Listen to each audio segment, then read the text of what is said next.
alors que son année 2021 avait été plutôt correcte, avec la naissance de sa fille cadette Lilibet en juin, le prince Harry a connu une année 2022 bien plus compliquée. Plongé dans une guerre avec la famille royale, et plus particulièrement ce qu'il appelle la firme, le mari de Meghan Markle a vécu de nombreux moments de tension, notamment lors de ses retours au Royaume-Uni. Et notamment à l'occasion du jubilé de platine d'Elisabeth II, en juin. Alors que le frère du prince William n'a plus posé un pied en famille dans son pays depuis son départ fracassant fin 2019, il annonce à la surprise générale qu'il sera présent, comme les autres membres de sa famille, pour fêter les 70 ans sur le trône de sa grand-mère adorée, Elisabeth II.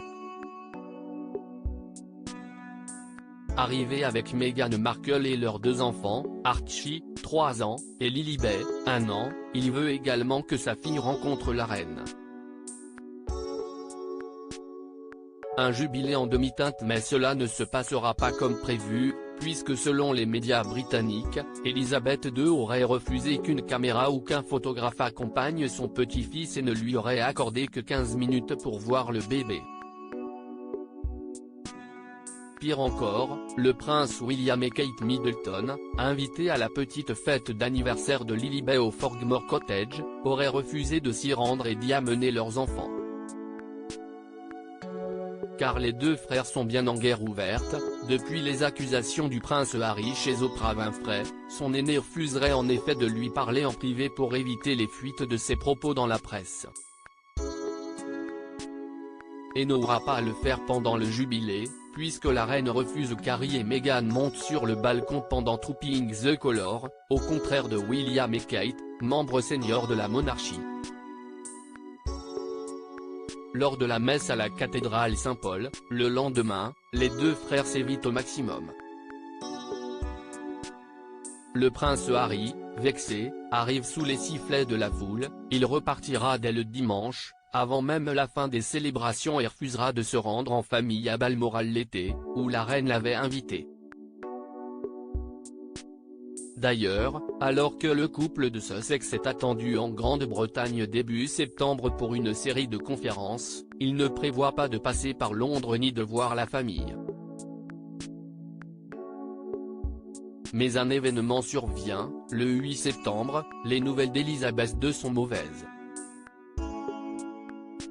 Ses enfants se rendent à son chevet, suivis par le prince William puis le prince Harry, qui arrive trop tard pour un dernier adieu à sa grand-mère. Une réconciliation amorcée ? Obligé de rester en Grande-Bretagne jusqu'aux obsèques, le 19 septembre, le fils cadet de Charles III aurait passé pendant cette période un pacte de non-agression avec sa famille, notamment son frère avec qui il effectue même plusieurs sorties officielles. Si les relations sont visiblement toujours tendues, les 2 hommes font des efforts. Efforts récompensés par l'autorisation délivrée à Harry de remettre son uniforme lors de la veillée des petits-enfants. Mais si est un autre moment des obsèques qui bouleverse littéralement le prince Harry, défilant derrière le cortège dans les rues de Londres, comme son frère et son cousin Peter Phillips, il revit un moment de son enfance, exactement 25 ans plus tôt, lorsqu'il avait été forcé à faire la même chose après la mort de sa mère, Lady Diana. Reparti pour la Californie depuis, le fils du roi Charles III se fait discret, la réconciliation semblant toujours possible avec sa famille. Mais cela dépendra de 2 sujets capitaux, ses mémoires, Spare, qui seraient redoutés par la famille royale pour leur révélation explosive et une série Netflix que ses fans attendent avec impatience.